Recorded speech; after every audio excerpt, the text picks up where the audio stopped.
बच्चों, मैं संजीव सर आज आपको मैथ जो उसका एक हिस्सा होता है, जिस पार्ट को हम क्षेत्रमिति कहते हैं, जिसे इंग्लिश में हम मेंसुरेशन कहते हैं, उसके सूत्र को बिना सूत्र के हम मेंसुरेशन बना नहीं सकते हैं। तो आज हम उन सूत्रों को एक एक करके देखेंगे और ये वो सूत्र हैं जो हम समझते हैं कि हर परीक्षा के दृष्टिकोण से अति महत्वपूर्ण है और हम इसके बिना किसी भी मैथ का सॉल्यूशन या हल नहीं कर सकते हैं। तो हम आज उन क्षेत्रमिति के संपूर्ण सूत्र को आज देखेंगे। तो चलिए, आज का थीम सूत्र है और सूत्र को हम देखेंगे एक एक करके। तो चलिए तैयार हो जाइए। पहला सूत्र हम लेते हैं त्रिभुज का क्षेत्रफल। तो त्रिभुज का क्षेत्रफल का जो सूत्र होता है बच्चों, वो होता है 1/2 और आधार गुने ऊंचाई। आधार को बेस कहते हैं और ऊंचाई को एज कहते हैं। ठीक है, हाइट।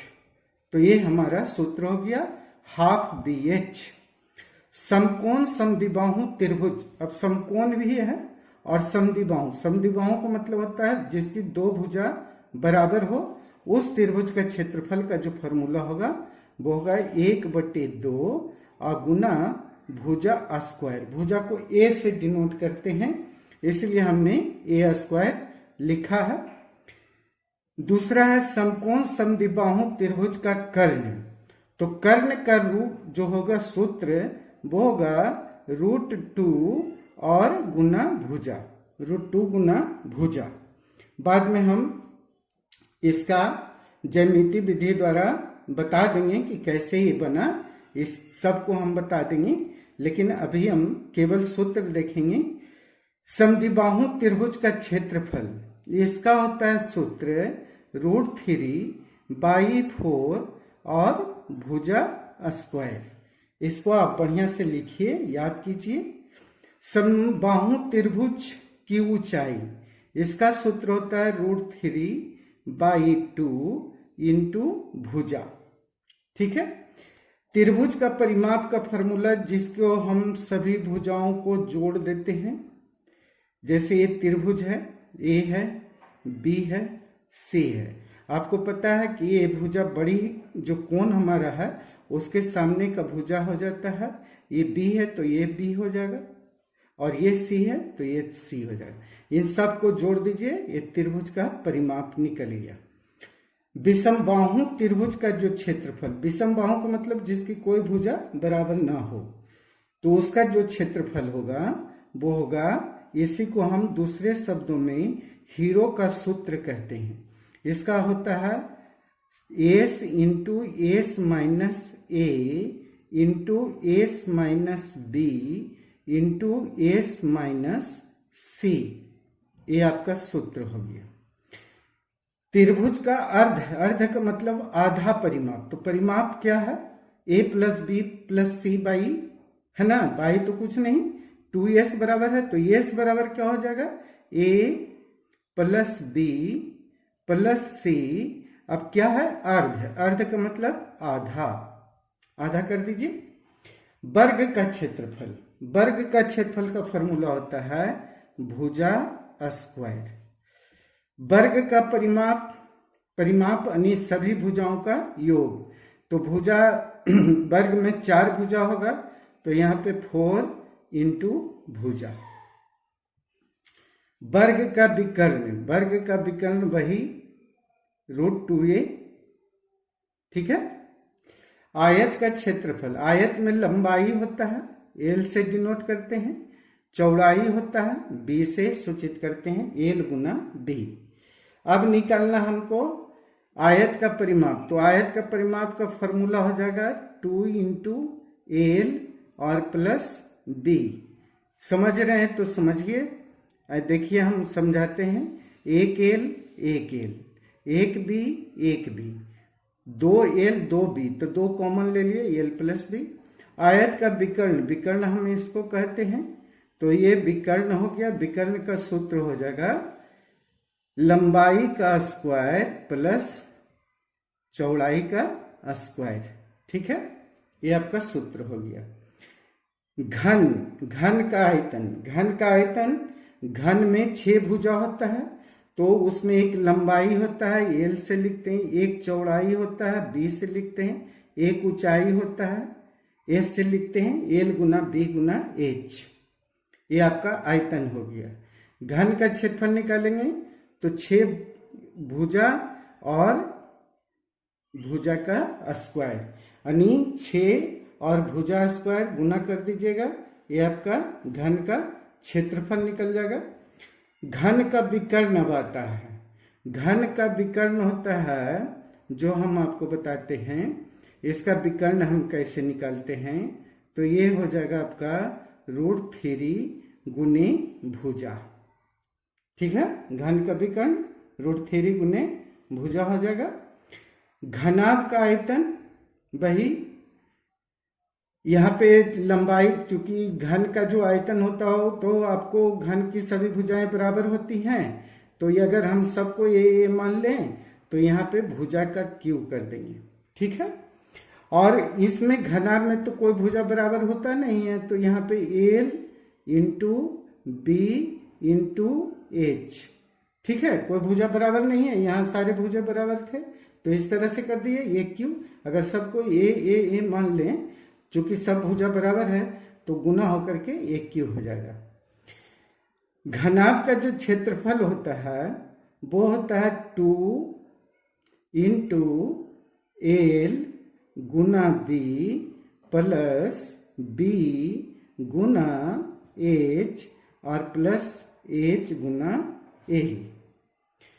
अब आता है घनाभ का विकर्ण। घनाभ का विकर्ण देखिए बच्चों, हम कैसे निकालते हैं, आपको बता रहे हैं। घनाभ या कमरे का विकर्ण, तो वही बात दोनों का सेम हो जाएगा। लंबाई का स्क्वायर प्लस चौड़ाई का स्क्वायर और प्लस ऊंचाई का स्क्वायर।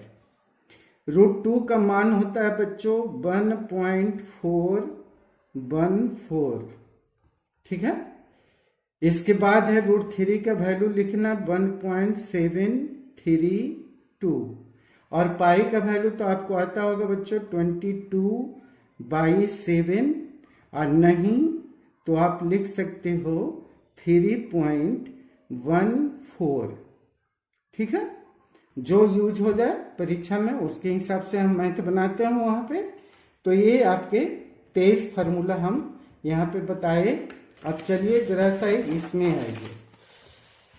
कमरे की चारों दीवारों का जो क्षेत्रफल होता है तो वो क्या होता है, कमरे के चारों दीवारों का क्षेत्रफल होता है 2 इंटू लंबाई प्लस चौड़ाई, है ना, और गुने ऊंचाई। समानांतर चतुर्भुज का क्षेत्रफल ये होता है आधार और गुना ऊंचाई। आधार को बेस कहते हैं।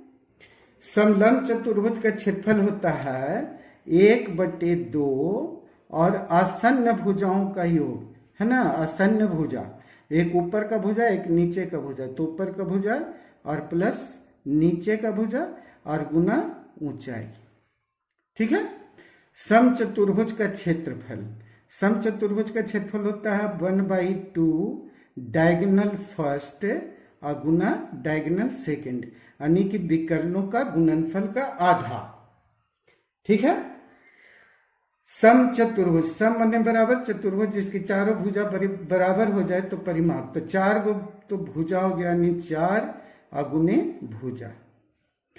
समचतुर्भुज की भुजा निकालने का सूत्र ये आपको अब करना है। तो समचतुर्भुज का भुजा निकालने का सूत्र हाफ, और यहाँ पे डायगोनल फर्स्ट का होल स्क्वायर और प्लस डायगोनल सेकंड का होल स्क्वायर, ये आपका। या अगर परिमाप दिया रहेगा तो भुजा निकालना है तो परिमाप बटे 4 कर दीजिएगा तो भुजा आपका निकल जाएगा। अगर भुजा नहीं दिया हुआ है, केवल विकर्ण दिया हुआ है, तो डायगोनल फर्स्ट का स्क्वायर प्लस डायगोनल सेकंड का स्क्वायर, और जो निकल करके आएगा उसमें 2 से डिवाइड कर देंगे, भुजा हमारा निकल जाएगा। नेक्स्ट है बेलन का आयतन। अब यहां पे आइए, बेलन का फिगर हम बनाए हैं, इसमें ये आपका ऊंचाई है, ये आपकी त्रिज्या है, ये आप देख रहे हैं बेलन का आधार, जिसको हम आधार कैसा है, वृत्ताकार। तो वृत्त का क्षेत्रफल कर देंगे पाई आर स्क्वायर, ठीक है, वृत्त का क्षेत्रफल और गुना हाइट, ठीक है।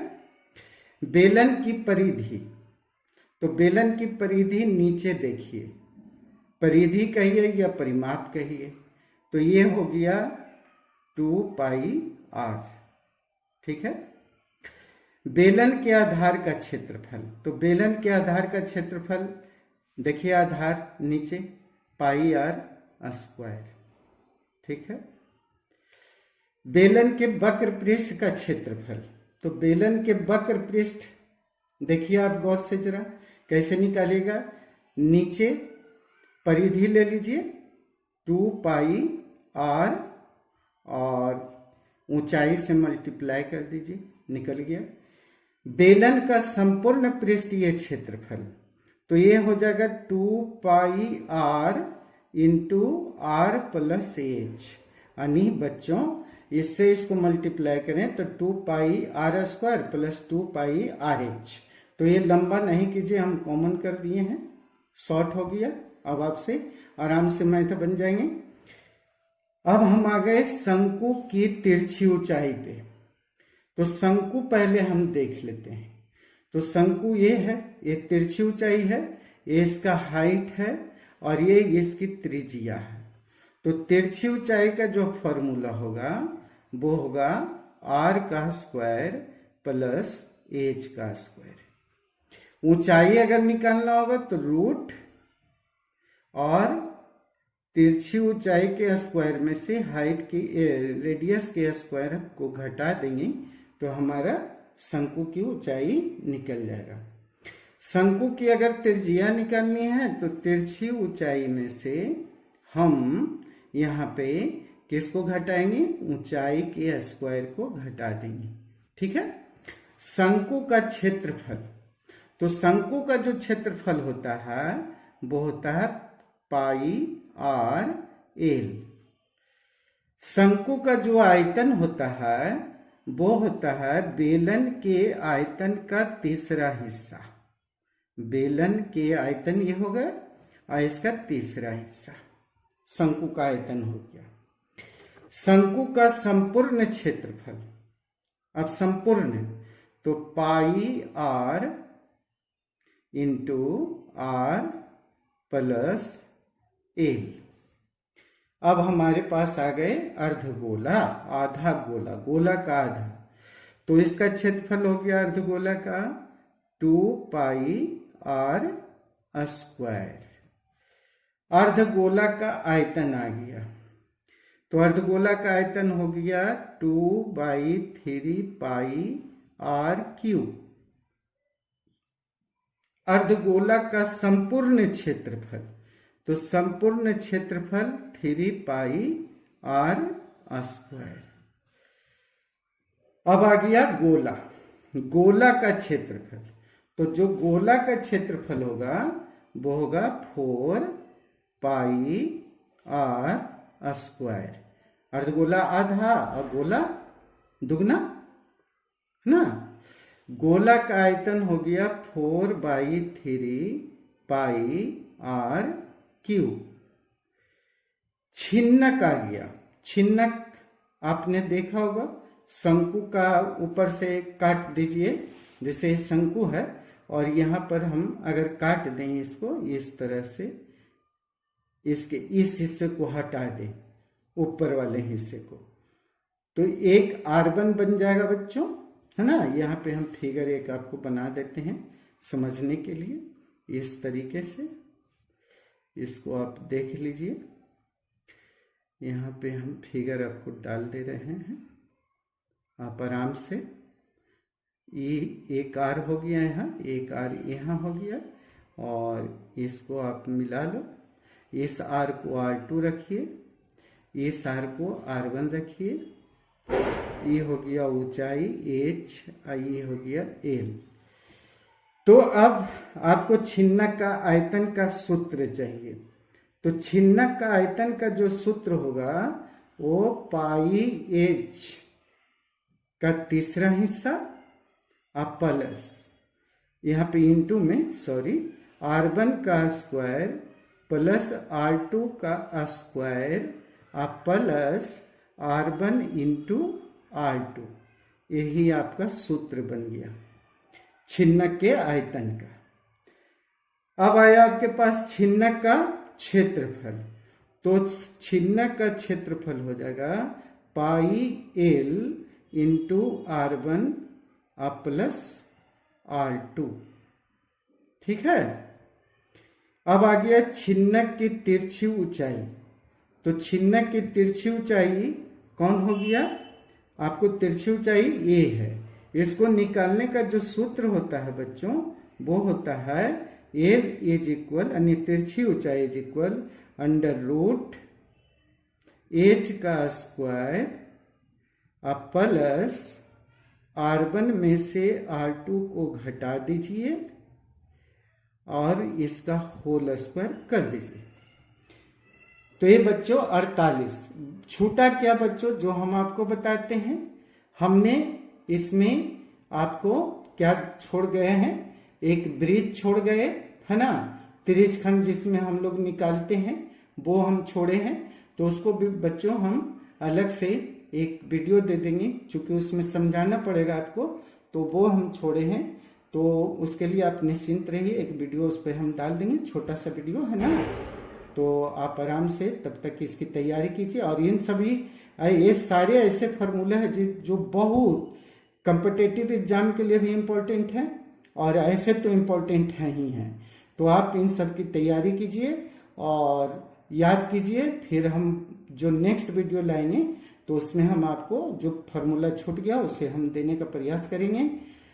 वीडियो देखने के लिए थैंक यू। जो बच्चे नए जुड़े हैं या नए हैं उनके लिए है कि आप सब्सक्राइब कर लीजिए हमारे चैनल को, बेल आइकन को दबा लीजिए, ताकि हम जब भी कोई वीडियो बनाएंगे, जब भी क्या हम रोज एक वीडियो डालेंगे तो आप उस वीडियो का नोटिफिकेशन आपके पास आएगा और आप उसे तत्काल देखोगे, फायदा होगा, फ्यूचर आपका संवरेगा। और जो बच्चे पुराने हैं चैनल से जुड़े हुए हैं वो वीडियो को शेयर कीजिए, लाइक कीजिए, कमेंट कीजिए, है ना, ताकि हमारा मोटिवेशन होता रहे। और वीडियो देखने के लिए थैंक यू एक बार फिर से। Have a nice day, thanks.